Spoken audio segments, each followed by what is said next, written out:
نلاحظ مشاهدينا في هذه اللقطات لحظة فريدة من نوعها في سماء تل أبيب، فرغم محاولة الصاروخ الدفاعي الإسرائيلي اعتراض الصاروخ الكروز اليمني، إلا أن الأخير كما نشاهد بوضوح نجح في تجاوز هذه المحاولة بشكل بارع.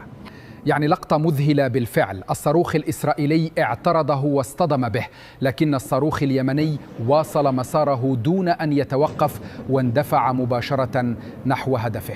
المفارقة مشاهدينا أن الصاروخ الإسرائيلي الذي أطلق لاعتراضه انحرف عن مساره وسقط على مبنى سكني داخل المدينة ليتسبب بدمار إضافي لم يكن في الحسبان.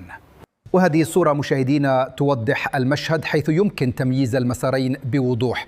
السهم الأزرق يشير إلى الصاروخ اليمني الذي استمر في مساره نحو الهدف، أما السهم الأحمر فيوضح الصاروخ الإسرائيلي الذي سقط على المبنى السكني بعد فشله في الاعتراض. يعني هو تسبب أيضا بمزيد من الدمار داخل المدينة. هذه المشاهد تختصر حجم المعضلة التي تواجهها المنظومات الدفاعية الإسرائيلية في التصدي